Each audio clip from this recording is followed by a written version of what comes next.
Berarti bisa dilanjut ya, bahwa dia itu adalah Sang Firman ya.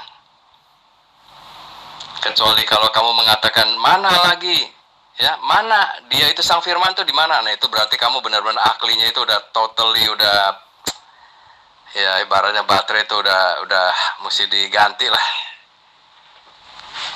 Nih jadi saya mau pelan-pelan lah ya, semoga kamu ngerti nih.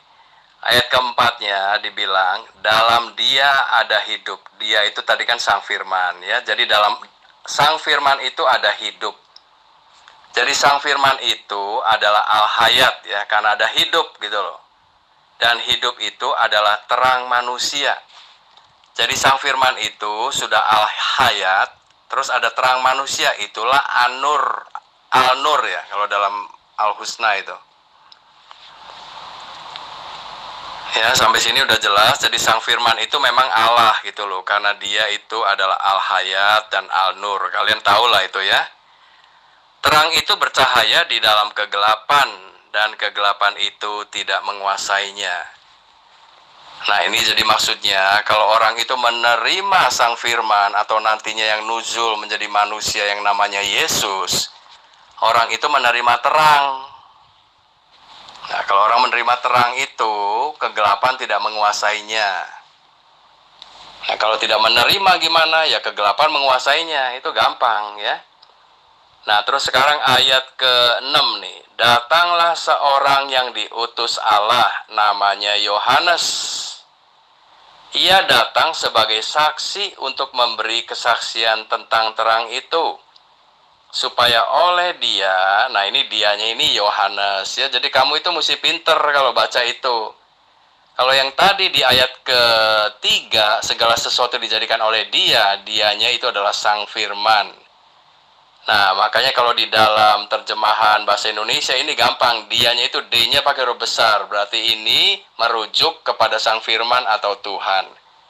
Tapi kalau di dalam ayat ke-7, supaya oleh dia, nah dianya ini pakai D huruf kecil, ini maksudnya Yohanes. Yohanes memberi kesaksian tentang Sang Firman itu. Supaya oleh dia, supaya oleh Yohanes nih, semua orang menjadi percaya. Ia bukan terang itu, ya, ianya itu adalah Yohanes. Ini jadi kamu mesti pintar kalau baca tuh, ya. Jadi langsung ketemu gitu loh. Jadi jangan mana Yohanes ya. Saya katakan akli mesti jalan. Ia bukan terang itu, tetapi ia harus memberi kesaksian tentang terang itu. Jadi Yohanes ini diutus oleh Allah untuk memberi kesaksian tentang terang itu. Coba sampai di sini jelas nggak? Terang itu maksudnya adalah Sang Firman tadi ya. Yesus itu pada mulanya adalah Firman. Bapak, apakah pada mulanya adalah Firman? Jawab. Jadi kalau kamu Zul udah ngerti ya Yohanes 1 ayat 1. Ini sebetulnya rujukannya gampang sekali. Pada mulanya adalah Firman. Nah, Firman di sini tentulah yang dimaksud adalah Sang Firman, ya kan? Kan pada mulanya kan maksudnya itu belum ada ciptaan apapun. Jadi Firman ini bukanlah objek. Firman ini adalah subjek, yaitu Sang Firman atau pencipta. Dan Sang Firman ini bersama-sama dengan Allah. Jadi ada dua pribadi ini, Sang Firman dan Allah ya. Mungkin kalau di dalam bahasa Yunani ini lebih jelas lah. Yesus tuh biasa disebutnya Kurios. Nah, nanti untuk Allah disebutnya Theos. Itulah Bapa gitu loh. Karena di dalam kekristenan kan beriman kepada Bapa dan Putra dan Roh Kudus. Tapi ketiganya adalah satu. Itulah ketauhidannya orang Kristen. Ya kamu mungkin udah tahu lah ya. Terus kamu tadi mau nanya apa? Bapa Sang Firman atau bukan? Ya kan? Yesus waktu sebelum nuzulnya memang disebutnya Sang Firman. Tapi bukan berarti Bapa tidak punya firman. Ngerti nggak? Bapa punya firman juga. Tapi ya, Sang firman itu artinya nanti itu fungsi untuk menciptakan itu ada di dalam dirinya si putra itu, sang firman itu. Itulah namanya sang firman. Yang nanti dengan firmannya langit dan bumi ini tercipta. Coba sampai di situ dulu deh. Bapak terlalu banyak berasumsi. Ini kita berbicara dua pribadi. Pribadi Yesus itu pada mulanya adalah firman. Itu pribadi Yesus yang adalah manusia. Yesus manusia itu adalah pada mulanya adalah firman. Berarti Yesus bermula dari firman. Iya kan? Nah, sekarang Bapak.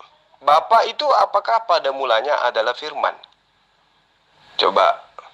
Supaya nanti saya bisa menjelaskan kepada Bapak, firman itu apa sih dalam bahasa Indonesia? Firman itu sama dengan Tuhan atau firman itu sama dengan perkataan? Sehingga kalau dikatakan firman itu adalah Tuhan, maka pada mulanya adalah Tuhan. Tuhan itu bersama-sama dengan Tuhan. Tuhan itu adalah Tuhan. Kalau firman itu sama dengan Tuhan. Tapi kalau firman itu adalah perkataan, maka jelas pada mulanya adalah perkataan. Bagaimana? Apakah Bapak mengakui bahwa Allah atau Bapa itu pada mulanya adalah firman atau pada mulanya adalah perkataan? Jawab. Ya makanya Jul, kamu kan muslim ya. Kalau yang dimaksud inilah anak domba Allah, terus kamu bilang Yesus anak domba, berarti Bapak domba. Ya itu karena kamu pikirannya ini sama kayak muslim yang lain. Sudah penuh dengan Quran gitu loh. Jadi kagak ngerti ini istilah sebetulnya nanti merujuk kepada kematiannya di atas kayu salib untuk menjadi korban yang sempurna. Coba sampai di situ dulu deh. Ini kamu juga nggak ngerti nih, saya kasih tahu ini. Ya sama aja Pak. Bapak juga sudah penuh dengan gospel.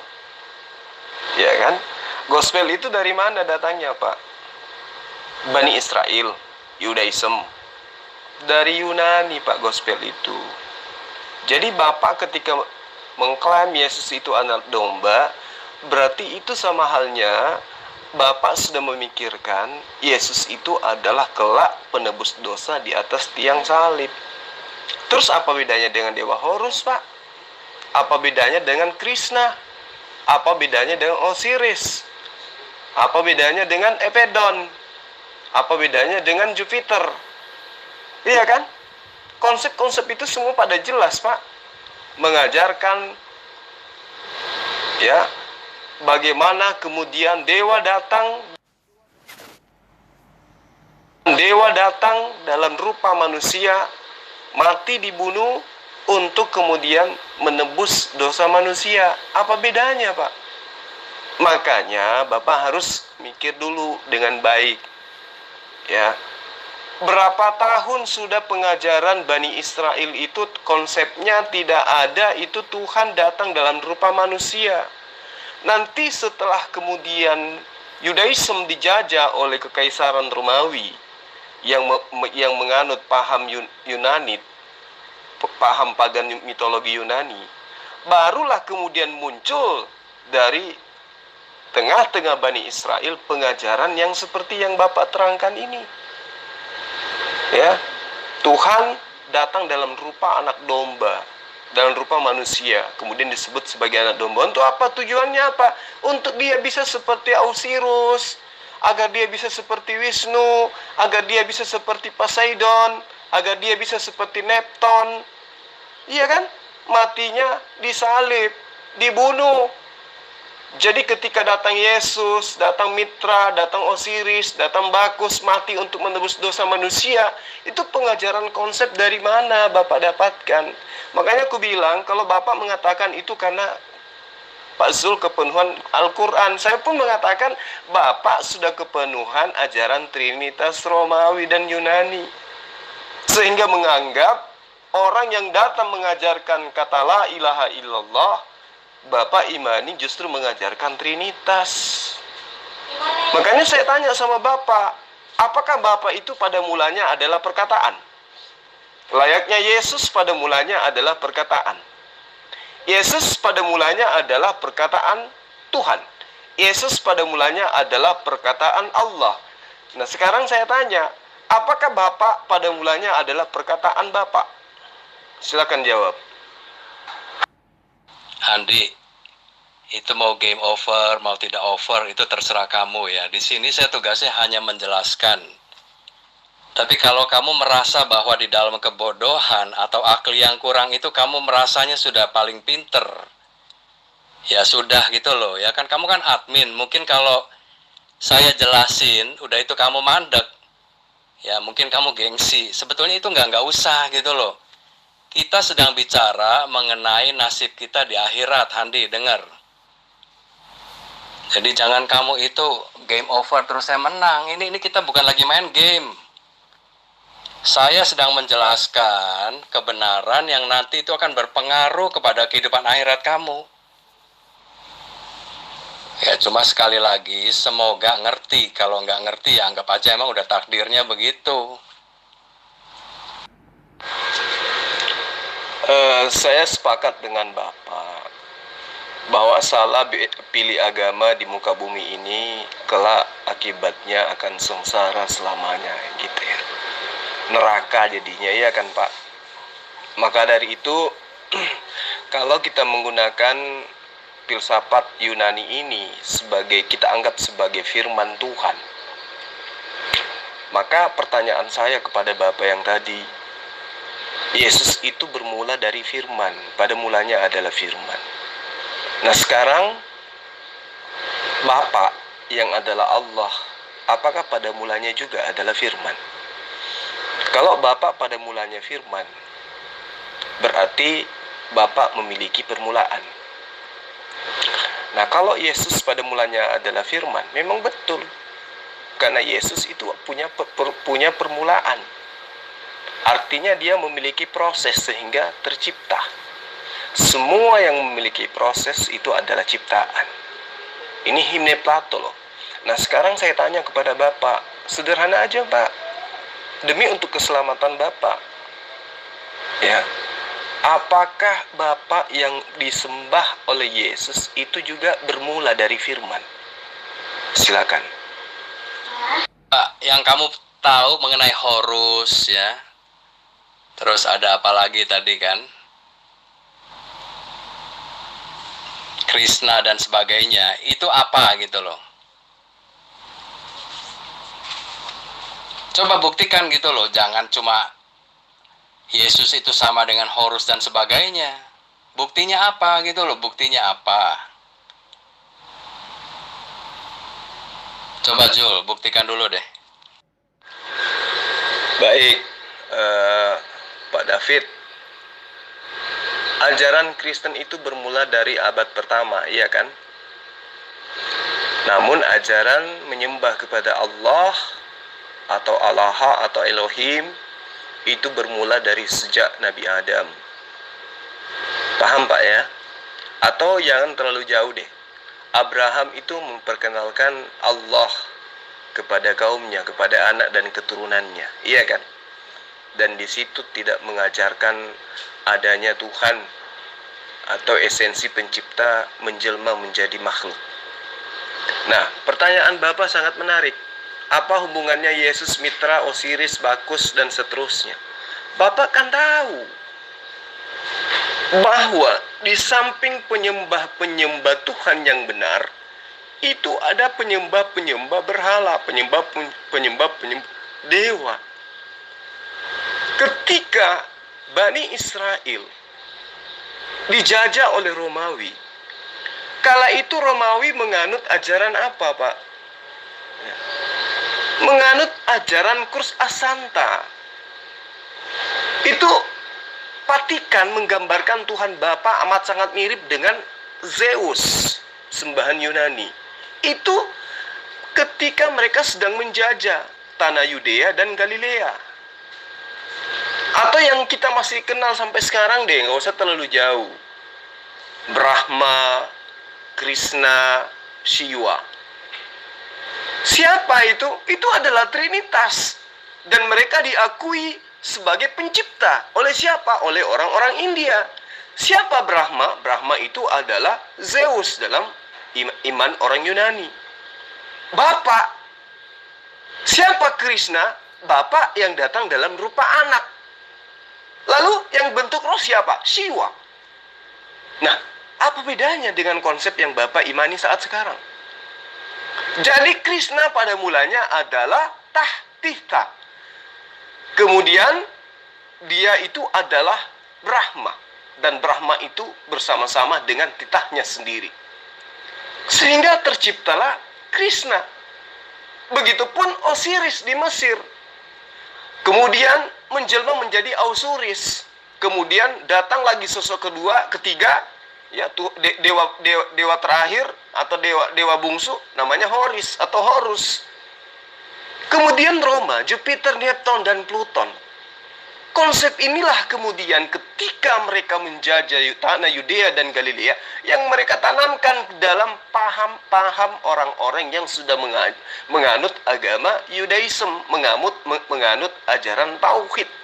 Sehingga Kristen pandai-pandaian sekarang menyebut Tuhan mereka yang tadinya Zeus, ya, yang tadinya Neptun, yang tadinya Jupiter, yang tadinya Poseidon, yang tadinya Pedos, yang tadinya Plato, berubah menjadi Elohim, berubah menjadi Adonai, berubah menjadi Emmanuel, berubah menjadi Hasem, berubah menjadi YHWH. Itu karena apa? Karena mereka adalah hasil daripada perkawinan ajaran paganisme dari penjajah dengan ajaran tauhid dari yang dijajah.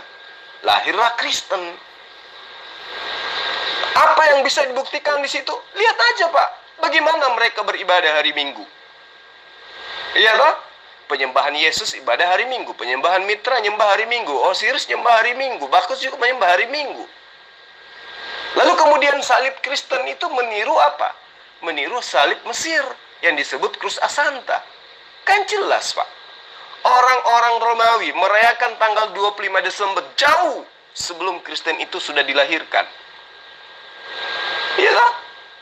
Kelahiran matahari yang tak terkalahkan atau Natalis Solis Equincti dalam bahasa Yunani, dalam bahasa Roma, itu sudah dianut oleh orang-orang Roma sebelum Kristen itu diproklamirkan pada abad ketiga untuk menjadi sebuah sekte atau agama. Jadi pada akhirnya para pendeta pagan Romawi itulah yang kelak menjadi pendeta Vatikan, menetapkan kemudian tanggal 25 Desember sebagai hari kelahiran Yesus. Dan itulah Dewa Zeus, Pak. Jadi Yesus terlahir dalam lingkungan Yahudi. Bahasa yang digunakan, Yesus yang saya maksud ini adalah Nabi Isa ya. Bahasa yang digunakannya adalah bahasa Ibrani. Tapi lihat kitab Bapak. Kenapa menggunakan kitab-kitab yang menggunakan bahasa Yunani? Apa sebabnya? Karena memang konsep ajarannya dianut dari ajaran pagan Yunani. Seharusnya, andai penulisnya adalah murid-murid Yesus yang sudah mendapatkan mandat dari Yesus agar tidak ke bangsa lain, tetapi ke bangsa orang yang menggunakan bahasa Ibrani, maka tulisan-tulisan mereka itu wajib hukumnya menggunakan bahasa Ibrani.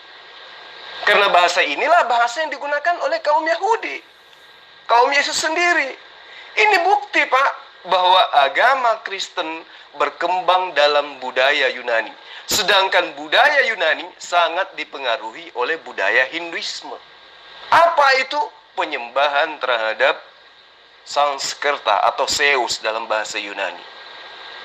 Jadi ketika Bapak ingin bukti, ya silakan lihat bagaimana Hinduisme. Tuhan dioknumkan sebagai Bapa atau Supitri, yaitu Brahma. Wisnu atau Krishna yang merupakan oknum kedua adalah anak Tuhan yang dapat menjelma menjadi manusia dalam bentuk Krishna atau Rama. Sedangkan Shiva adalah roh suci atau roh kudus. Dari sini kenyataannya sangat nyata terlihat. Persamaan yang sangat akurat antara Trinitas Kristen dan Trinitas India. Lalu dari mana asalnya ini? Kenapa bukan gerakan-gerakan dari Yudaism yang menggerakkan ajaran penyembahan terhadap Yesus ini? Makanya muncul pertanyaan saya, Pak, supaya Bapak bisa paham, bisa membedakan antara sembahan Bapak dengan sembahan kami, Yahudi dan Islam. Yesus itu pada mulanya adalah firman. Allah apakah pada mulanya adalah firman? Coba tolong dijawab itu dulu. Jul, kamu dari sini aja udah ngaco, Jul, ya. Sebentar ya. Tadi memang pernyataan kamu di depan itu betul. Kalau di bumi ini, yang hidup kita ini semua itu sementara ya. Kamu itu salah memilih satu keyakinan atau iman. Itu penyesalannya itu sudah tidak bisa dimundurkan lagi. Udah, selesai gitu loh. Makanya kalau saya ada di grup debat, itu saya mau ya menjelaskan. Ya siapa tahu gitu loh. Siapa tahu kalian itu ya adalah hidayah, dapat hidayah gitu loh. Demikian juga kamu kan, kamu berharap saya dapat hidayah. Salah loh menyembah Yesus itu, ya kan? Sama kalau itunya.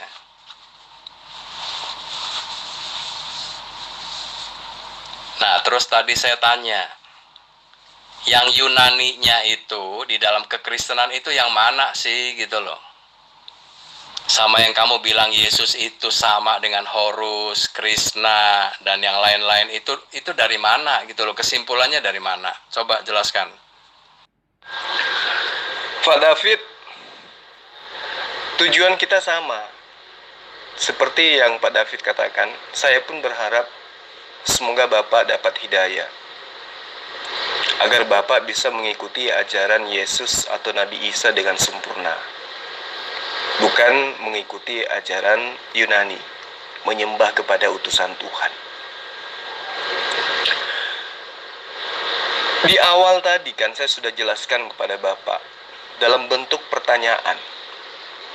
Yesus manusia dan dia tercipta dari permulaan. Apa itu? Dari perkataan. Perkataan siapa? Perkataan Allah.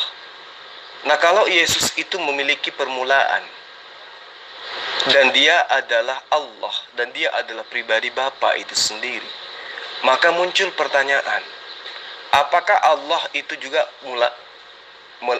melalui proses permulaan? Bapa itu juga adalah pada mulanya adalah firman. Apakah seperti itu, Pak? Kan gitu ya kan? Nah, kalau Bapak kemudian muncul di grup debat untuk mensiarkan ajaran Bapak dengan tujuan agar orang terselamatkan. Sekarang saya tanya, penghakiman itu akan terjadi, iya kan? Yesus itu bakal menjadi hakim, iya kan, Pak? Islam Kristen mengakui adanya hari kebangkitan, iya kan? Islam Kristen mengakui akan adanya hari penghakiman. Yesus akan menjadi hakim. Ketika Yesus menanyai umat Islam, hai umat Islam, dan ini akan jadi kenyataan, Pak, karena hari penghakiman itu ada. Umat Islam ditanyai sama Yesus, hai umat Islam, ada apa gerangan? Kenapa engkau ketika di muka bumi kamu tidak pernah menuhankan aku? Umat Islam sedunia yang pernah hidup di dunia kompak menjawab, hai Yesus, sejak kapan lu ngajarin dirimu itu adalah Tuhan? Waktu kamu di dunia apa yang kamu katakan? Bicara pun bukan dari dirimu sendiri, melainkan dari Allah yang mengutus kamu. Kamu tidak dapat berbuat apa-apa dari dirimu sendiri kan? Dalilnya masih ada, kitabnya masih ada. Dan kamu pun mengaku bahwa semua yang ada pada dirimu berasal daripada Allah. Jadi apa alasannya kami untuk menyembah kamu? Kamu dilahirkan oleh manusia, sama seperti kami manusia. Dan ibumu sendiri tidak pernah menyembahmu. Saudara-saudaramu sendiri tidak pernah menyembahmu. Jadi apa alasan kami untuk menyembahmu, Yesus? Lu mau dikeroyok sama umat Islam, Yesus? Di hadapan Allah, Qadir Rabbul Jalil, kamu mau kami bonyok rame-rame, ngaku-ngaku Tuhan. Itu di hari penghakiman akan seperti itu, Pak David. Nah, kembali Yesus akan mengatakan, ente benar. Aku memang hanya utusan kepada Bani Israel. Itu ajaran saya. Saya mengajarkan Bani Israel supaya hanya menyembah kepada Allah. Ketika datang istriku Maria, ya, di Taman Getsemani, aku tanya, jangan sentuh aku, tapi pergilah kepada saudara-saudaraku. Katakan kepada mereka, aku akan pergi kepada Bapakku dan Bapakmu, Tuhanku dan Tuhanmu. Aku sudah sampaikan sama mereka. Kamu benar Islam. Kamu top. Kamulah yang mengingatku kembali sebagai utusan Allah. Tapi mereka yang di samping kiri saya ini, serigala-serigala ini, aku mau tanya dulu kepada mereka. Kami umat Islam mengatakan, silakan Tuhan Yesus. Hai Pak David, kamu di muka bumi gagah-gagahan menyembah saya, sudah tahu saya manusia, sudah tahu saya untuk Bani Israel, sudah tahu saya mengajarkan Taurat, sudah tahu saya mengajarkan satu Tuhan, sudah tahu saya mengajarkan Bani Israel menyembah hari Sabat dan lain seterusnya. Kau sudah tahu babi itu haram bagi Bani Israel. Siapa yang memerintahkan kamu untuk menyembahku, wahai David? Jawab David. Kamu akan dihakimi seperti itu, Pak David. Ya, itu pasti akan kamu hadapi nanti. Di hari penghakiman, Yesus akan menghakimi siapa saja yang menyembahnya. Itu penting untuk Bapak tahu. Hari penghakiman, hari kebangkitan kita imani sama-sama, iya kan? Ketika Islam ditanyai, siapa yang memerintahkan engkau menyembah Yesus? Kenapa kamu tidak menyembah Yesus? Nggak ada perintah. Apakah kemudian Yesus akan memasukkan Islam itu ke neraka karena tidak menyembah? Apa alasan Yesus memasukkan Islam ke dalam neraka? Sementara Yesus tidak pernah mengajarkan untuk menyembah dirinya. Kalau Yesus memasukkan umat Islam ke dalam neraka, berarti Yesus itu adalah pembohong besar. Dia bukan pengasih, dia bukan pengajar kasih, tetapi dia tipu-tipu. Ternyata dia Tuhan, tapi dia datang pura-pura jadi manusia. Itu. Nah, kalau kepada orang Kristen ditanyai, siapa yang memerintahkan kau menyembahku? Apa jawab Pak David? Mau bilang Yesus? Yesus nggak pernah ngajarin. Mau bilang Allah? Allah nggak pernah ngajarin. Mau bilang Bapak? Bapak nggak pernah ngajarin. Satu-satunya cara adalah saya menyembahmu karena Paulus dan kawan-kawan mengajarkan engkau seperti ajaran Hindu, seperti ajaran Yunani, seperti ajaran Romawi. Gitu loh Pak David. Dan ini fakta yang akan kita hadapi bersama. Kita akan masuk ke alam selanjutnya, alam kematian, alam kebangkitan, lalu kemudian alam penghakiman. Ya, itu udah pasti. Maka siapkan diri Bapak. Zul, tadi saya nanya, kamu bilang kalau filsafat Yunani ini dipakai sebagai firman Tuhan. Lah itu kan sekali lagi definisinya sampean sendiri ya. Ini definisi khas muslim ini. Tapi saya mau tanya, kamu bisa ambil kesimpulan itu dari mana gitu loh? Bahwa filsafat Yunani itu nanti diambil oleh kekristenan. Intinya gitu kan. Coba jelasin dulu, dari mana sih kamu bisa ambil kesimpulan begitu, dari mana? Kalau bukan filsafat Yunani, Pak David, lalu dari mana ajaran yang Kristen anut? Ayo. Kan jelas dalam kitab Bapak itu menggunakan bahasa Theos. Theos itu bahasa Yunani, Pak. Dan yang dimaksud Theos di situ adalah dewa. Itu bukti, itu fakta yang tidak bisa Bapak pungkiri. Iya kan? Daus dalam bahasa Sanskerta. Kemudian Zeus dalam bahasa Yunani. Sampai sekarang tetap tidak berubah. Nama ini dioknumkan menjadi Zeus Father atau Jupiter dalam kepercayaan Yunani, atau Supitri dalam bahasa Sanskerta. Sebagai Tuhan Bapa, Zeus sama dengan Daus, sama dengan Theos, sama dengan Tuhan. Sedangkan Father adalah Bapa atau Pitar. Dalam Hinduisme yang saya katakan kepada Bapak tadi, jelas ada Brahma, ada Wisnu, ada Siwa, ada Krishna, dan seterusnya. Jadi Bapak mau kayak mana lagi, bukti apa lagi yang Bapak mau? Sebelum orang Yahudi ketika dibebaskan oleh Musa dari perbudakan Mesir, seperti apa Tuhan memperkenalkan diri kepada mereka? Ribuan tahun Bani Israel bergumul dengan nabi yang telah mengajarkan la ilaha illallah. Tidak ada di antara satu nabi pun yang mengajarkan konsep yang seperti Bapak. Makanya fakta yang Bapak harus lihat, bagaimana kemudian indung daripada pengajaran Yudaism nabi-nabi yang mengkitabkan kitab para nabi, tetap saja la ilaha illallah. Tidak pernah mereka menuhankan adanya sosok Elohim atau Eloh atau Allah yang nuzul menjadi makhluk. Apalagi manusia yang digebukin, lebih-lebih merpati. Nggak ada itu, Pak. Jadi kelahiran Yesus diriwayatkan sama dengan kelahiran Krishna. Kelahiran Krishna digambarkan sama dalam Avadveda, salah satu kitab suci Hindu, di mana jelas sekali itu sama dengan yang ada dalam kitab Bapa. Jadi, ya, kalau kita membandingkan antara riwayat kelahiran Yesus di dalam Injil Matius, dalam Gospel Matius maksud saya, yang ditandai dengan bintang yang cemerlang yang bergerak dan berhenti di atas tempat di mana Yesus dilahirkan, itu karena riwayat kelahiran Krishna jauh lebih tua dari riwayat kelahiran Yesus, sedangkan Gospel yang berkembang adalah Gospel berbahasa Yunani, di mana kebudayaan Yunani sangat dipengaruhi oleh kebudayaan Hindu. Maka apa yang dapat kita simpulkan dari kenyataan ini, Pak? Apa? Artinya, ajaran Trinitas adalah modifikasi dari ajaran Trimurti Hinduisme. Brahma dalam Hinduisme dimodifikasi menjadi Bapa. Wisnu dimodifikasi menjadi Yesus, anak Allah. Dan Shiva dimodifikasi menjadi Roh Kudus. Jadi, Trinitas itu sama dengan Trimurti. Pembuktian apa lagi yang ingin Bapak saya tunjukkan? Bapak ingin mengatakan tidak, kekristenan itu berasal dari ajaran Musa. Mana sumbernya? Mana di dalam kitab Musa Tuhan datang bunuh diri? Mana? Mana di dalam kitab Musa dikatakan pada mulanya Bapa itu, Eloh itu adalah firman? Mana? Mana di dalam kitab nabi-nabi Yahudi, nabi-nabi yang diutus oleh Allah, yang mengajarkan bahwa Allah pada mulanya adalah firman?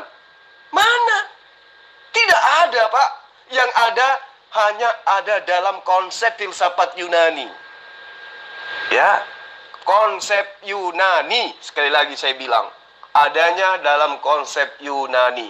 Kalau Bapak masih kurang paham, silakan tunjukkan dan buktikan bahwa Yohanes 1 ayat 1 itu adalah pengajaran Yesus. Sumber harus ada, data harus valid, informasinya harus akurat. Silakan.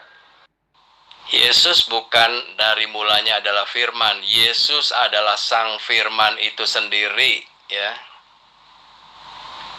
Jadi sebelum segala sesuatu ada, sang firman itu sudah ada.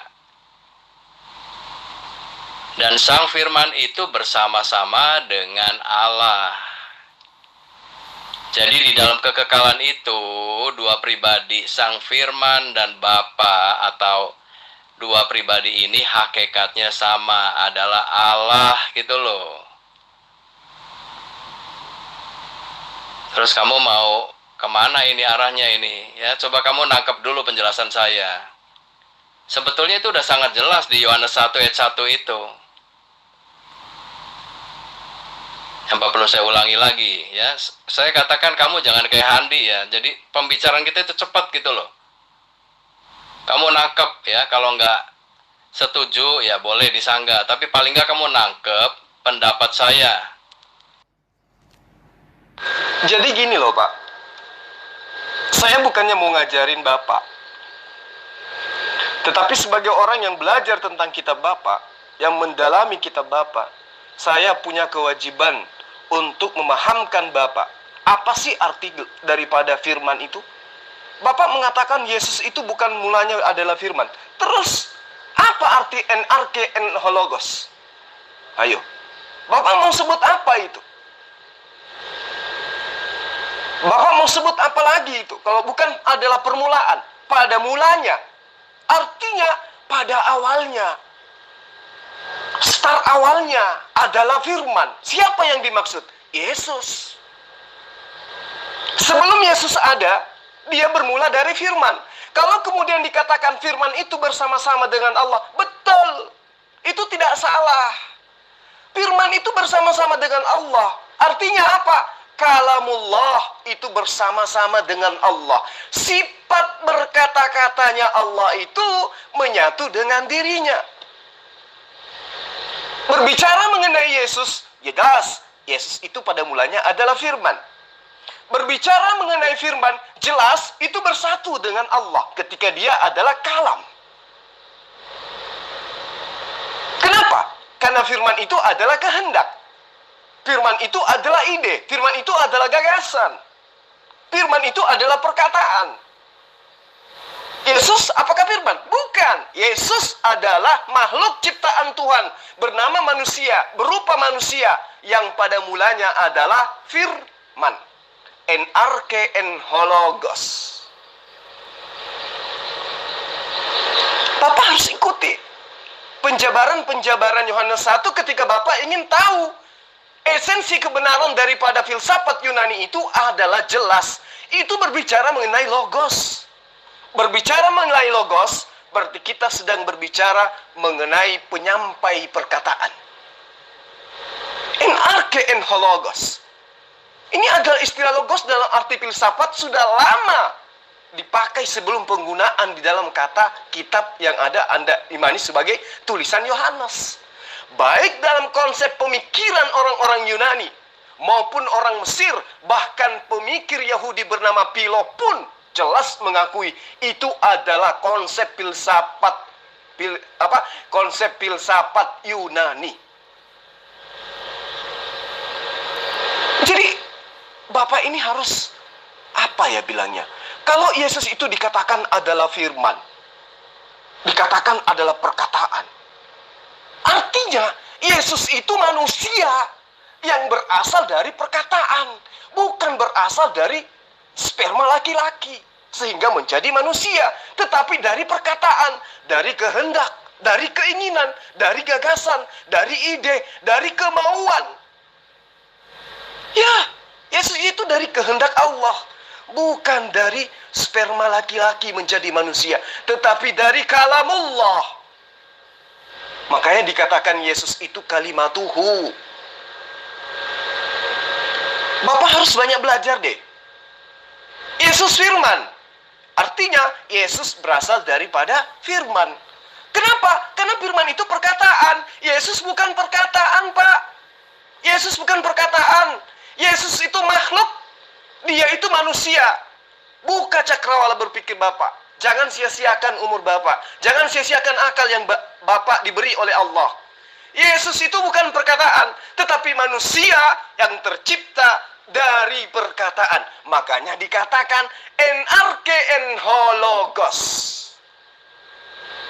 Pada mulanya adalah firman. Firman itu bersama-sama dengan Tuhan. Kenapa? Karena Tuhan memiliki sifat al-kalam. Paham? Paham tidak sampai sini? Yesus itu pada mulanya adalah firman. Yesus yang pribadi lain daripada firman, pada mulanya adalah firman. Yesus yang pada mulanya adalah firman, itu adalah makhluk yang bernama manusia, yang kemudian dilahirkan oleh manusia, dan dia adalah utusan Allah. Disebut dengan sebutan Rasulullah. Coba Anda gunakan akal sehat. Ya. En hologos. Yesus pada mulanya adalah firman. Berarti Yesus sama dengan manusia pada mulanya adalah perkataan. Perkataan siapa? Perkataan Allah. Berarti Allah bersama dengan perkataannya. Betul.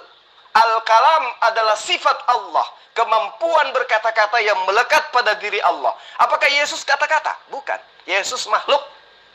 Seluruh makhluk diciptakan pada mulanya adalah firman. En hologos. Matahari en hologos. Bulan en hologos. Zulkifli en hologos. Apapun yang diciptakan oleh Allah, semua berasal daripada firman. Dan Yesus bukan firman. Yesus berasal dari firman. En hologos. Paham Pak ya? Berarti dari tadi saya jelasin kamu juga nggak nangkep nih ya. Sang firman itu telah ada sebelum segala sesuatu yang diciptakan ini ada. Maksudnya Sang Firman itu memiliki sifat kekekalan. Dan Sang Firman itu bersama-sama dengan Bapa, dengan Allah. Jadi Allah atau Bapa itu juga kekal. Jadi baik Sang Firman maupun Bapa itu memiliki sifat kekekalan. Coba nangkep nggak sampai di sini deh? Saya pelan-pelan aja lah. Saya nangkap, Pak. Sang Firman itu adalah Al-Kalam. Al-Kalam itu adalah sifat Allah. Sifat Allah itu ada bersama dengan Allah. Tidak memiliki awal dan tidak memiliki akhir. Itulah Sang Firman. Dan Yesus, jangankan Sang Firman, Firman pun bukan. Firman itu adalah daya cipta Tuhan. Itu yang perlu Bapak pahami. Ya, di dalam kitab Yahudi dikatakan bidefari haweha samayim nasyu uberwah fi. Kal sefam, yang jelas dikatakan bahwa oleh firman Tuhan langit telah dibuat dan oleh napas dari mulutnya terbentuklah semua tentaranya. Apakah itu masih kurang paham Bapak ini? Bahwa firman itu adalah daya cipta, kemampuan mencipta, kemampuan Allah berkata, ya, dengan cara berkehendak. Bedefar rihawiha syamayim nasyu ubiruah fiwih. Jadi kalau Bapak mengatakan Yesus itu adalah firman, itu sesat. Yesus itu bukan firman. Yesus itu adalah ciptaan yang pada mulanya berasal daripada firman. Lalu Bapak mengatakan Yesus itu adalah utusan Tuhan. Kitab Bapak mengatakan Yesus itu adalah utusan Tuhan. Betul. Mazmur 107 ayat 20 ya. Di sana dikatakan Yislak defaru we yirfaim. Dia mengutus firman-Nya. Mengutus firman-Nya dan disembuhkannya mereka. Apa yang dibawa oleh malaikat Jibril kepada Abraham, kepada Musa, kepada Daud, kepada Salomo, kepada Yesus, semua firman yang diutus. Apa itu? Perkataan Tuhan. Jadi Allah Yislak defaru yirfai mengutus firman-Nya. Jadi Bapak tidak bisa mengatakan bahwa Yesus itu adalah firman. Tidak, Pak. Yesus itu adalah manusia yang tercipta pada mulanya dari firman. Coba Bapak lihat di Yesaya 5 ayat 11. Dikatakan gini. Kin ye defare aser yet semifi o Yusuf elai lekom ki imasha el aser kapasti we histiak aser selekti. Demikianlah dia. Firmanku yang keluar dari mulutku tidak akan kembali kepadaku dengan kehampaan, namun dia akan melaksanakan dengan sempurna apa yang aku inginkan dan akan memperoleh tujuan sebagaimana apa yang aku utuskan.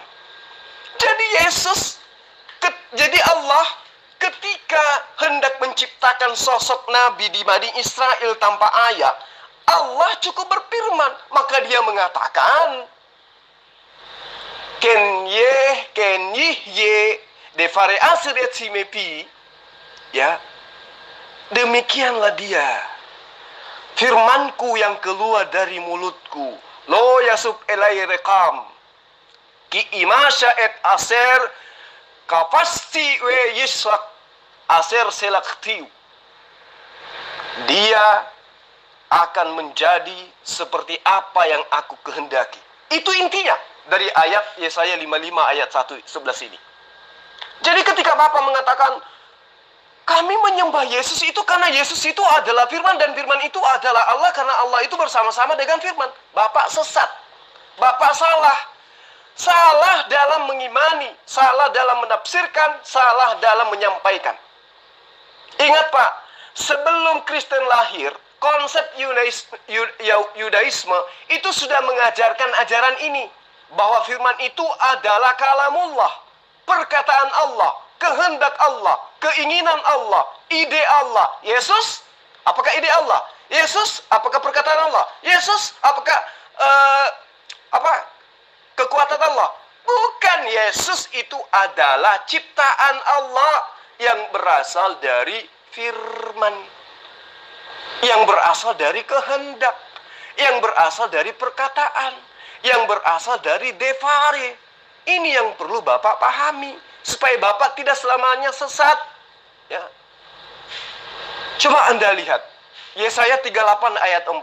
Wa yomer et ya Hasem el Yesaya. Berfirmanlah Hasem kepada Yesaya. Berarti kalau firman itu adalah Yesus, maka dikatakan beryesuslah Hasem kepada Yesaya. Apa-apaan? Jadi Bapak belajar lagi. Jangan permalukan diri Bapak. Bapak adalah seorang pendeta. Saya salut cara Bapak berdebat kalem, santun. Tetapi untuk menjadi manusia yang sempurna di hadapan Allah, tidak cukup dengan kalem, tidak cukup dengan sempurna Anda menyusun kata-kata atau santun dalam berkata-kata. Tidak cukup dengan itu. Tapi harus dengan iman yang benar. Bapak harus menyembah Allah di dalam roh dan kebenaran. Ingat itu. Di dalam roh berarti dengan menggunakan akal. Kebenaran berarti dengan menggunakan kaidah-kaidah syariat yang tuntunannya jelas, aturannya jelas. Kebenarannya berasal dari firman Tuhan. Ibadah Sabtu karena ada perintahnya. Tidak makan babi karena ada perintahnya. Bersunat karena ada perintahnya. Itu baru dikatakan menyembah di dalam kebenaran. Menyembah di dalam roh artinya ikhlas, menerima segala tuntunan yang didatangkan oleh Allah melalui para nabi. Bukan malah dibatalkan dengan matinya Tuhan dia atas tiang salib. Itu pagan, Pak. Pagan itu. Ya. Jadi saya bukan ingin mengajarkan Bapak. Saya cuman mengikuti Bapak mengatakan saya datang ke sini untuk memberitahukan Anda, mana tahu Anda dapat hidayah. Kebalikannya, Pak. Justru saya sebagai penganut ajaran yang diajarkan oleh para nabi termasuk Yesus, mendoakan Bapak, mengarahkan Bapak supaya menjadikan Yesus itu sebagai jalan menuju Allah. Bukan menjadikan Yesus jalan menuju Yesus, bukan. Karena itu ajaran pagan dari Romawi Yunani. Mudah-mudahan Bapak pahami dengan baik. Kamu bisa tahu Bapak itu disembah oleh Yesus itu dari mana, ya kan? Kalau Yesus itu berdoa, ya, kalau Yesus itu bersujud, itu di dalam kemanusiaannya, waktu Yesus itu mau menghadapi penyaliban. Di mana pada saat penyaliban itu adalah puncak dari hal yang paling mengerikan di dalam kehidupannya Yesus. Yaitu Yesus yang tidak berdosa, itu ditimpakan seluruh dosa seisi dunia. Itu hal yang paling mengerikan buat Yesus. Makanya Yesus di dalam kemanusiaannya itu dia sampai ya berdoanya itu luar biasa lah ya. Sampai dikatakan bahwa keringatnya pun menitik seperti darah. Itu karena ada pergumulan yang hebat. Karena apa? Di dalam keadaan yang tidak berdosa, Yesus itu menjadi satu dengan Bapa. Menjadi satu dengan Bapa. Tetapi di saat Yesus itu harus naik ke tiang salib, ya, itu seluruh dosa manusia itu ditimpakan kepada Yesus. Itu berarti hubungannya dengan Bapa itu terobek. Nah, hal itu menjadi satu hal yang paling mengerikan di dalam kemanusiaannya Yesus. Makanya di dalam pergumulannya itu keringatnya itu menitik seperti darah. Dan makanya nanti di atas salib itu ya, menjelang kematiannya Yesus itu berteriak Eli Eli, atau ya Allahku lah, yang kalian udah tahu itu ya. Mengapa engkau meninggalkan aku? Kenapa meninggalkan aku atau meninggalkan Yesus? Karena di saat itulah Yesus menanggung seluruh dosa seisi dunia. Itulah yang dimaksud oleh Yohanes Pembaptis. Inilah anak domba Allah yang menanggung dosa seisi dunia. Di pasal 1 ayat 25 itu. Nah, nanti digenapi di dalam kematiannya di kayu salib. Yang dengan Eli Eli lama sabaktani itu. Memang orang kalau terpisah dengan Allah atau Bapa itu sangat mengerikan, ya. Itu jeritan yang paling mengerikan. Ya, tapi buat iman Kristen itu adalah satu pengharapan bahwa di dalam kematian Yesus segala dosa umat manusia itu sudah ditanggung. Syaratnya satu, tinggal beriman, percaya. Ya kalau enggak ya nggak bisa, udah itu aja. Dan itu nanti terbukti kematiannya itu sah dengan kebangkitannya dari kematian. Ya kamu kan katanya kematian itu bohong, ya kan, itu cuma pingsan, ya itu kan kata kamu mengutip Ahmed Didat gitu loh. Coba gimana? Ini Bapak dengan tegas, dengan terang, dengan lugas sedang menjelaskan tentang ajaran pagan yang dianut oleh Mesir kala itu. Mesir kuno maksud saya. Cerita Osiris sama yang sedang Bapak ceritakan sekarang. Cerita Wisnu sama dengan cerita yang Bapak ceritakan sekarang. Cerita Poseidon sama, Pak. Begitupun di Romawi dan Yunani, Nipton dan juga Pedos, Zeus sama. Cerita yang Bapak karang sekarang ini mengenai penderitaan Yesus itu sama dengan yang Bapak sedang bahas sekarang. Jadi gini, Pak. Yesus itu Bapak harus akui. Dengan jujur Bapak harus akui. Bukan sang Bapa. Yesus itu sang anak atau sang putra. Itu baik dinyatakan oleh gospel maupun surat-surat rasuli yang Bapak imani sebagai rasul. Jadi Yesus itu tidak pernah dinisbahkan menjadi Bapa, menjadi sang Bapa. Gak pernah. Melainkan dia adalah sang anak. Kenapa? Karena hakikat Yesus itu adalah firman. Maksudnya hakikat Yesus yang manusia itu berasal dari firman Allah yang kemudian menjadi manusia. Layaknya matahari, hakikatnya adalah firman. Dari perkataan, dari kehendak Allah, kemudian berubah, terciptalah menjadi matahari. Ketika Bapak bangga dengan Yohanes 1 ayat 14, ayat 18, firman itu telah menjadi manusia, itu nggak ada apa-apanya, Pak. Firman itu telah menjadi matahari, firman itu telah menjadi bulan, firman itu telah menjadi bumi, firman itu telah menjadi langit, firman itu telah menjadi alam semesta. Itu yang Bapak harus pahami. Ya, Allah menyatakan sendiri Yesus sebagai utusan, sebagaimana yang dikatakan di dalam Matius 3, 16 sampai ayat 17. Sesudah dibaptis, Yesus segera keluar dari air, dan pada waktu itu juga langit terbuka, dan ia melihat roh Tuhan seperti burung merpati turun ke atasnya. Lalu terdengar suara dari surga yang mengatakan, inilah anakku yang kukasihi, kepadanya lah aku berkenan. Berarti Yesus itu bukan sang Bapa. Yesus itu anak. Siapa yang berkata inilah anakku? Apakah anak Tuhan berbicara kepada anak Tuhan? Bukan. Tuhan sedang berbicara kepada utusannya, memproklamirkan bahwa Yesus itu adalah utusannya yang berasal daripada hakikat Al-Kalam yang ada pada diri Allah. Ciptaan alam semesta ini berasal dari mana sih, Pak? Alam semesta ini menurut Bapak apakah tidak berasal dari hakikat firman?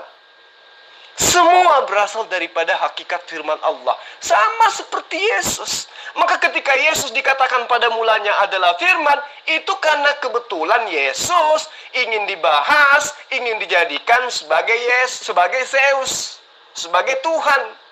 Itu malaikat yang mewartakan kelahiran Yesus juga jelas di dalam Lukas 1 ayat 35 mengatakan begini. Roh Kudus akan turun atasmu dan kuasa Tuhan yang maha tinggi akan menaungi engkau. Sebab kenapa? Sebab anak manusia itu yang akan kau lahirkan itu akan disebut kudus, anak Tuhan. Berarti bukan Tuhan. Bukan Tuhan, tetapi anak Tuhan. Dalam arti kata, bukan anak haram. Kamu hamil bukan karena berzina, tetapi kamu hamil karena Allah yang mau. Berasal dari kalamullah. Petrus murid Yesus menegaskan siapa Yesus. dan dibenarkan oleh Yesus saat dia ditanyai, siapakah dirinya? Apa yang dikatakan? Lalu Yesus bertanya kepada mereka, tetapi apa katamu? Siapakah aku ini? Maka jawab Simon atau jawab Petrus, engkau adalah Mesias, anak Tuhan yang hidup. Kata Yesus kepada Petrus, berbahagialah engkau Simon bin Yunus, sebab bukan manusia yang menyatakan itu kepadamu, melainkan Tuhanku yang ada di surga. Matius 16 ayat 15 sampai ayat 17. Udah. Selesai bukan? Jadi Bapak mau larikan kemanapun, firman adalah Yesus, Yesus adalah firman, firman adalah sang firman, Yesus adalah sang firman. Itu akal-akalan Bapak.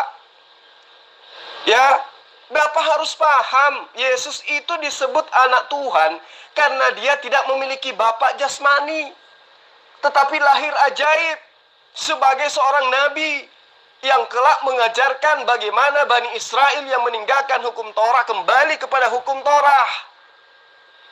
Itu loh.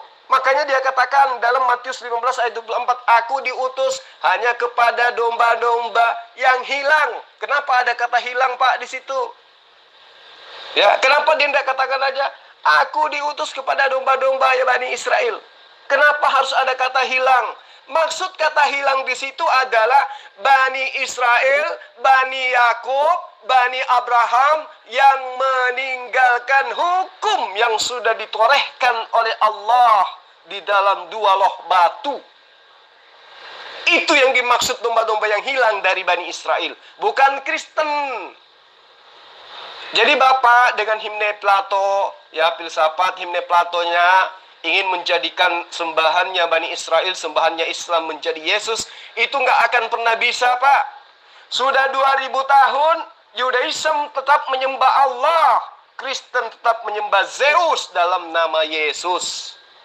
Ingat itu, andai saja ajaran Kristen itu betul-betul berasal dari Abraham, Ishak, Yakub, Nuh, dan Salomo, dan Musa, dan Yesus, maka hari ini gelombang kekristenan itu akan dipandu besar-besaran, akan dikomandoi besar-besaran oleh gerakan-gerakan Yudaism. Faktanya bukan. Kristenisasi digerakkan oleh penjajah-penjajah Eropa. Itu yang perlu Bapak pahami dengan baik. Andai saja Bapak memiliki pemahaman yang cukup tinggi, saya ingin mengkaji ini jauh lebih dalam lagi. Tetapi saya rasa Bapak tidak akan pernah sanggup, karena Bapak hanya memegang teguh kepada doktrin dan dogma mimbar gereja. Bukan begitu, Pak David? Ini yang dari tadi saya nggak ngerti ya. Kalau kalian bilang kekristenan itu menyembah, atau intinya itu berasal usul dari kepercayaan Yunani, itu yang mana sih gitu loh? Apa karena ada kata logos di situ? Ini seperti MH ini nih, logos ya. Kalian tuh nggak ngerti apa-apa sebetulnya ya. Coba jelasin dulu deh, Zul. Apa sih hubungannya kekristenan dengan kepercayaan Yunani itu apa gitu loh? Coba jelasin dulu. Saya pengen tahu isi kepala kamu itu apa dalam hal ini, coba. Ini yang lain-lain sorry ya, saya nggak jawab dulu ya, biar saya fokus sama si Zul dulu deh. Ini kita juga udah lama nggak ketemu ini. Ya, yang lain-lain nanti deh. Kalau perlu dijapri aja sayanya. Baik, ini adalah pertanyaan yang sangat baik dari Pendeta David. Jadi, Bapak pasti tahu, awal mula pembahasan tentang konsep ketuhanan di dalam iman Kristiani itu disebut dengan ilmu teologi. Ya, karena ini adalah hal yang penting, maka saya harus menjawab terurai, terinci, sistematis, dan saya hanya minta syaratnya satu, Bapak mendengarkan VN saya sampai selesai. Ilmu yang mengkaji tentang konsep ketuhanan di dalam Kristen disebut teologi atau teologia.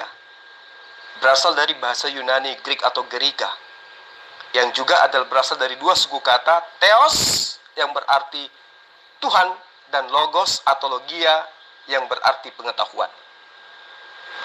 Jadi saya memiliki dasar jelas, kata theos yang berarti Tuhan ini sesungguhnya adalah manifestasi dari penggambaran bunyi dari pemahaman orang-orang Yunani Gerika. yang hidup kurang lebih 2000 tahun silam. Ini saya sudah pernah menjelaskan, Pak. Tapi nggak apa-apa, saya ulang lagi. Orang-orang Yahudi yang dijajah oleh Kekaisaran Roma pada saat itu, merekalah yang memperkenalkan pertama kali istilah Tuhan. Istilah nama Tuhan di dalam bahasa Ibrani Elohim atau Adonai, Elohim, kepada orang-orang Yunani Eropa sebagai warga negara kerajaan Roma. Mudah-mudahan Bapak paham sampai di sini. 2000 tahun silam, orang-orang Yahudi lah yang dijajah oleh kerajaan Roma, yang adalah orang Yunani, ya, yang adalah Yunani Eropa, warga kerajaan-kerajaan Roma, yang memperkenalkan nama Elohim atau Adonai Elohim kepada penjajah-penjajah Roma yang adalah Yunani Eropa. Jadi Pak, pengenalan akan Tuhan pencipta, Tuhan penguasa, Tuhan langit dan bumi, beserta Tuhan pencipta seluruh isi termasuk manusia yang diperkenalkan oleh orang-orang Yahudi kepada orang-orang Eropa Yunani, itulah yang kemudian menjadi asal muasal hubungan yang ada pertalian eratnya antara pengajaran Yunani dengan Kristen.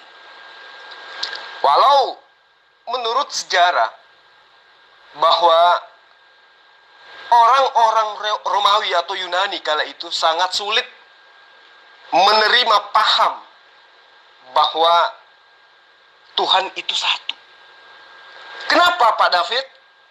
Karena sejak zaman purbakala, secara turun-temurun, orang-orang Yunani Eropa tidak pernah mengenal kata Tuhan, tidak pernah mengenal kata Adonai Elohim, tidak pernah mengenal kata Allah, tidak pernah mengenal kata Allah.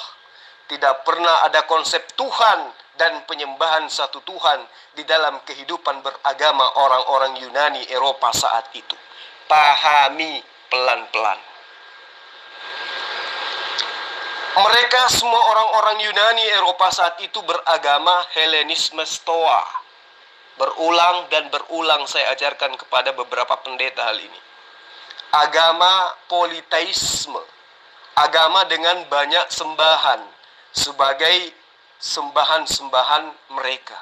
Agama yang turun-temurun mereka pegang dan mereka imani, yang di dalamnya ibadahnya menyembah kepada apa? Roh-roh, dewa-dewa dan dewi-dewi yang berasal dari cerita-cerita mitos, yang berasal dari mitologi Yunani kuno. Tidak ada konsep penyembahan kepada satu Tuhan Pak David di dalam kehidupan orang-orang Yunani Eropa saat itu. Ya.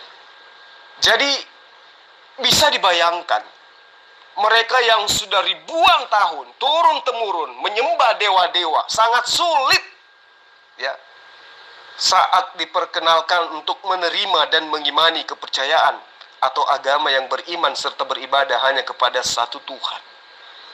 Agama monoteisme.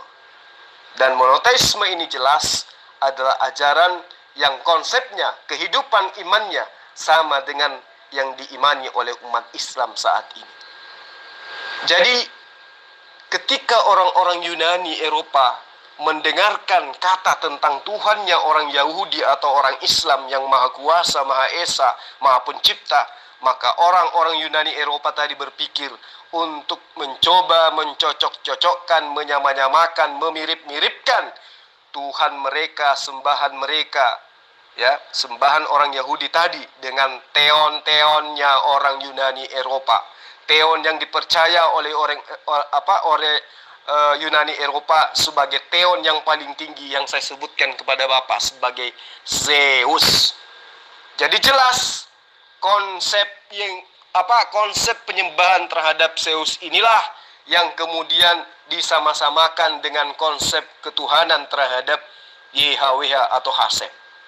Jadi kalau Bapak bertanya apa hubungannya Kristen, itulah hubungannya Kristen dengan Yunani. Kristen datang dalam bentuk Helenisme Stoa, masuk menjajah ke dalam penganut ajaran monoteisme, yang tadinya politeisme, Helenisme Stoa berubah menjadi ke Yahudi-Yahudian. Muncullah Kristen, berubah menjadi Trinitas.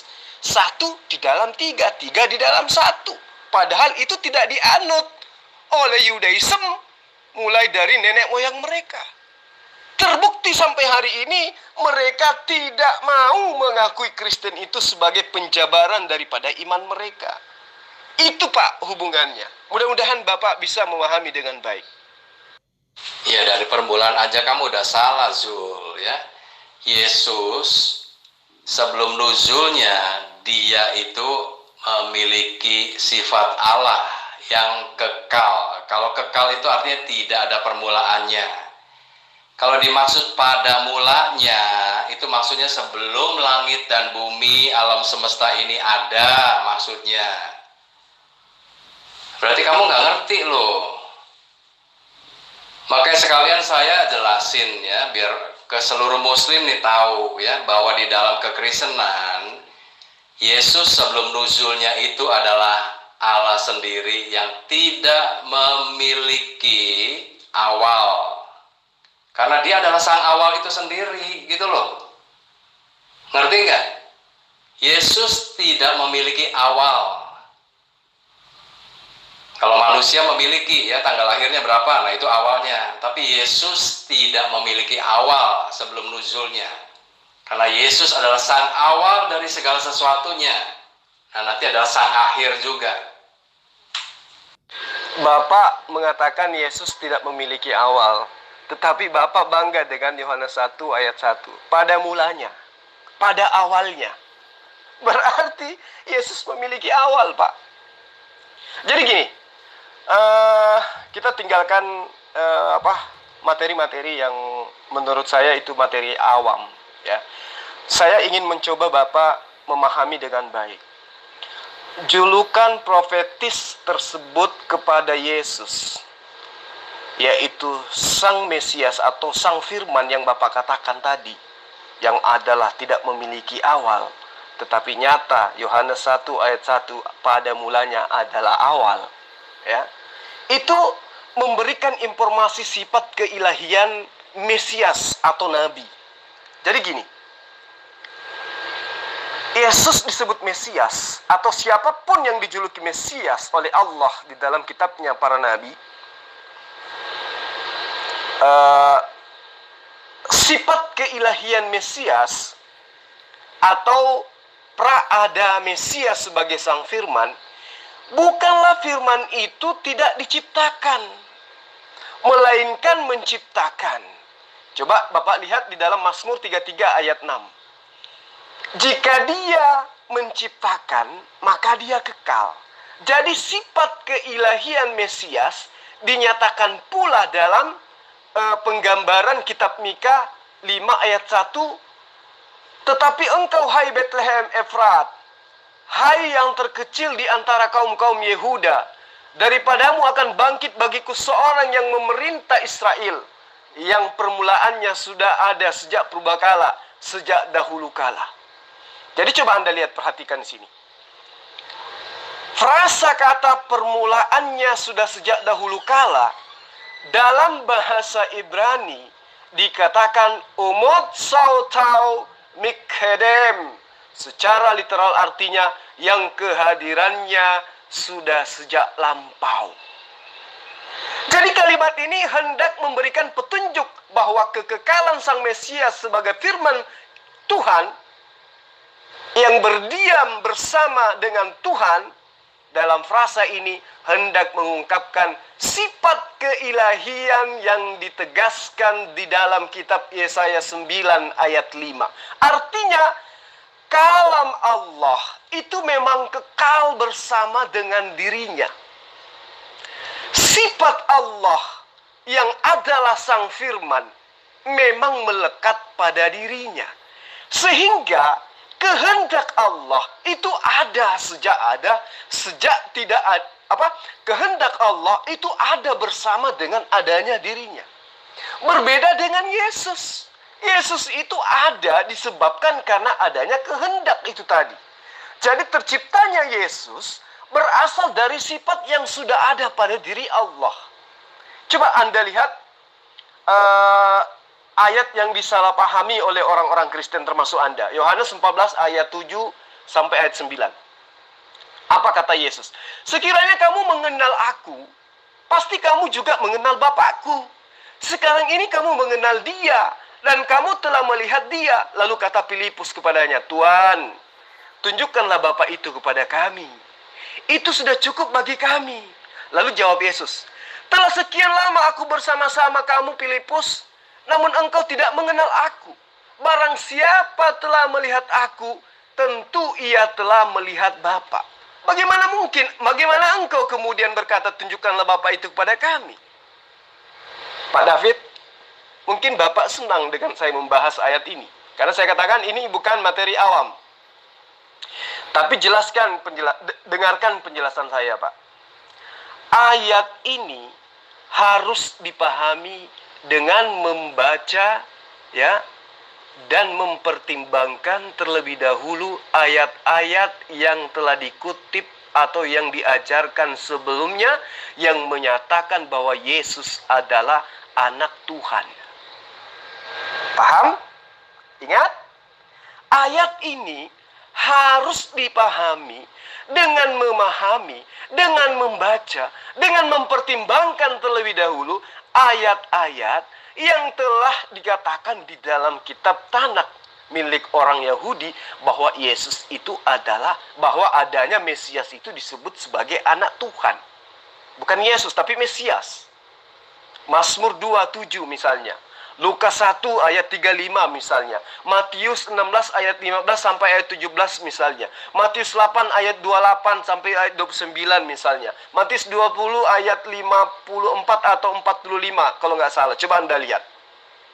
Oleh karenanya, di bawah terang pemahaman ayat-ayat sebelumnya, maka pernyataan Yesus di dalam Yohanes 14 ayat 7 sampai 9 tadi harus dipahami dalam artian bahwa Yesus menyatakan Bapa yang tidak nampak atau Bapa yang adalah gaib tersebut, sebagaimana yang dikatakan di dalam Yohanes 1 ayat 18 bahwa tidak seorang pun yang pernah melihat Bapa, tetapi anak tunggal Tuhan yang ada di pangkuan Bapa, dialah yang menyatakannya.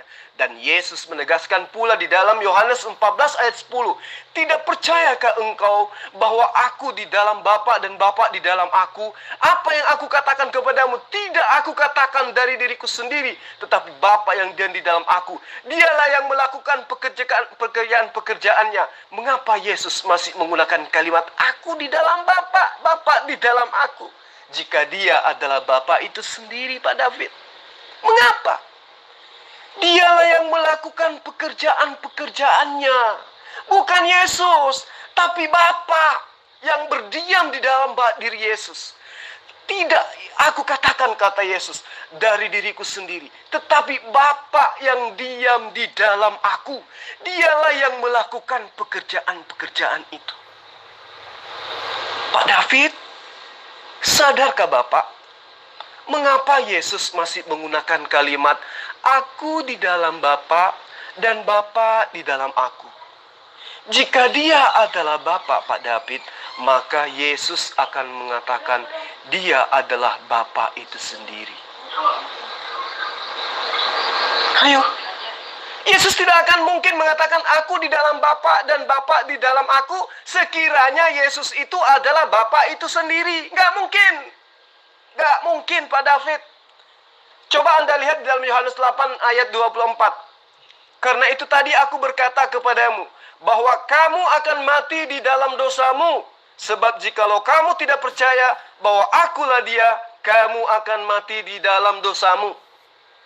Kata yang diterjemahkan akulah dia di dalam ayat ini, itu dipergunakan dalam bahasa Yunani ego eimi. Persoalannya, apakah ego eimi dalam ayat ini menunjuk kepada Bapa atau menunjuk kepada pengertian lain? Ayo, ini yang Bapak harus pahami. Frasa kata Yunani ego eimi, ya, yang diucapkan oleh Yesus dalam menunjukkan dan menegaskan sifat keilahian yang melekat pada dirinya. Namun di satu sisi, istilah ini dapat menunjuk pada ungkapan penegasan saat seorang berbicara. Contoh, jawab malaikat Jibril kepadanya, "Akulah Jibril yang melayani Tuhan, dan aku telah diutus untuk berbicara dengan engkau dan untuk menyampaikan kabar baik ini kepadamu." Di dalam Lukas 1 ayat 19. Jadi akulah Jibril dalam teks Yunani dipergunakan bentuk ego eimi Jibril.